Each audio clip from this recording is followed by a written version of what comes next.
মায়ের হাতের রান্না খেতে কার না ভালো লাগে। আর আমার আম্মু তো আমাদের সব সময় কোনো কিছু নতুন নতুন বানিয়ে খাওয়ানোর চেষ্টা করে। তাই আজকে নতুন একটা রেসিপি নিয়ে আমার আম্মু আমাদের বানিয়ে খাওয়াবে। এগুলো হচ্ছে, দেখি বুঝতে পারছেন, এগুলো হচ্ছে কয়েকটা কালারের রুটির ডো, কিন্তু আসলে এগুলোকে রুটিও বলা যাবে না। এটা দিয়ে আম্মু লুচি বানাবে। আর এখানে বিভিন্ন কালারের লুচির ডো বানানো হয়েছে। এটা হচ্ছে সাদা কালারের, আর এটা হচ্ছে সাদা কালারটা হচ্ছে আটা, আর এটা হচ্ছে হলুদ কালার। এটার মধ্যে হলুদ ইউজ করা হয়েছে, আর এটার মধ্যে টমেটো ইউজ করা হয়েছে, তাই এটা একটু পিঙ্ক পিঙ্ক মিষ্টি কালার হয়ে গিয়েছে। আর এটা হলো ধনে পাতাটা অবশ্যই গ্রিন কালারই হবে। তো এখন এই ডোগুলো দিয়ে আমাদের লুচি বানিয়ে খাওয়াবে আম্মু। তাই প্রথমেই নিয়েছে গ্রিন কালার এবং পিঙ্ক কালারটা কিন্তু অনেক বেশি সুন্দর দেখতে। আর রুটিটা বানানোর সাথে সাথে অনেকটা নরম, রুটিটা অনেক বেশি স্মুথ আর সফট হয় গ্রিন কালার রুটি। এবং পিঙ্ক কালার রুটিটা আম্মু বানিয়ে নিচ্ছে। এটা অনেকটা রুটির মতোই বেলতে হবে। তো আম্মু তিনটা কালার রুটি বানিয়েছে। এখানে গ্রিন কালার আছে, আরেকটা হচ্ছে হোয়াইট কালার, আরেকটা পিঙ্ক কালার। এখন হলুদ কালার রুটিটাও আম্মু বানিয়ে নিচ্ছে। তো ইয়েলো কালার রুটিটা বানানো শেষ হলে আম্মু এটাকে একটা গ্রিলের মতো করে নেবে। এই সবগুলো রুটিকে একসাথে সমান করে নিয়ে দেন এটাকে রোলের মতো, রোল আসছে না, আমরা যে রোল খাই সেই রোলের মতো এটাকে পেঁচিয়ে নেওয়া হচ্ছে। দেন এটাকে মোগলাই পরোটার মতো পিস পিস করে নেওয়া হবে। ভালো করে সমান করে লাগিয়ে এটাকে পিস পিস করে কেটে নেওয়া হলো, ছুরি দিয়ে নেওয়া হচ্ছে।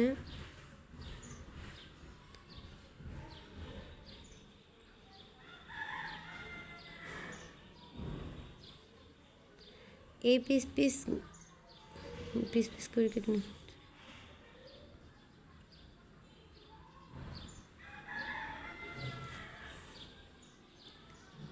এরপর দেখো এটার মধ্যে কতটা সুন্দর লাগছে। এটার মধ্যে দেখা যাচ্ছে সাদা, পিঙ্ক কালার, তারপর ইয়েলো কালার, গ্রিন কালার, অনেক বেশি দেখতে সুন্দর লাগছে। এরপর এটাকে আবার রুটির মতো বেলে নেবে, কিন্তু রুটিটা আমরা বড় করে বেলি, কিন্তু এটাকে আমরা ছোট করেই বেলবো। এটা দেখতে অনেকটা বিস্কিটের মতো লাগবে, কিন্তু এটা আসলে লুচি। তো লুচি তো একটু ছোটোই থাকে, তাই আমরা ছোট করেই বেলবো, একটু মোটা করে বেলবো, যাতে মোটা করে বেললে একটু তেলে ভাজার সাথে সাথে এটা ভালো করে ফুলে যায়।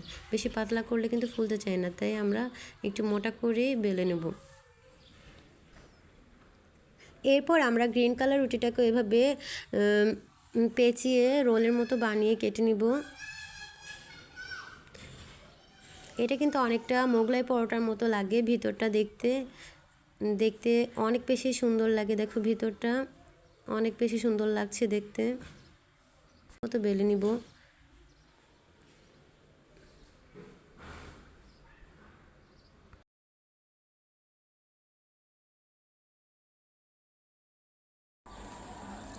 আর এদিকে আমার ভাগ্নি নুহা আটা নিয়ে দুষ্টুমি করছে।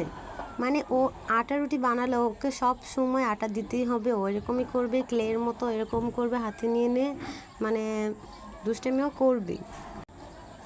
এরপর দেখো সবগুলো রুটি কীরকম সুন্দর হয়েছে দেখতে, অনেক বেশি সুন্দর লাগছে দেখতে, ইউনিক লাগছে দেখতে। এরপর এগুলো তেলে ভেজে নিব। তেলে তোমরা অবশ্যই জানো যে তেলটা গরম হলেই তোমরা লুচিটা দিবে, তাহলে লুচিটা ফুলবে। ঠান্ডা তেলে দিলে কিন্তু ফুলবে না। এরপর তেলে ভাজার সাথে সাথে দেখো এটার কালারটা আরও বেশি সুন্দর লাগছে, অনেক বেশি স্পাইসি লাগছে, ক্রিস্পি লাগছে, মনে হচ্ছে অনেক বেশি টেস্ট হবে। এরপর তেলে ভাজা হলে এগুলো উঠিয়ে নিব। উঠিয়ে নেওয়ার পরে দেখো লুকটা অনেক বেশি সুন্দর লাগছে। এরপর লুচিগুলোকে ভাজি দিয়ে বা টমেটো কেচাপের সাথেও তোমরা সার্ভ করে খেতে পারো। অনেক বেশি ক্রিস্পি আর অনেক বেশি টেস্টি লাগে, অনেক বেশি স্পাইসি লাগে খেতে। বাই, আসসালামু আলাইকুম সবাইকে, বাই। দেখা হচ্ছে নেক্সট ভিডিওতে। বাই, আল্লাহ হাফেজ।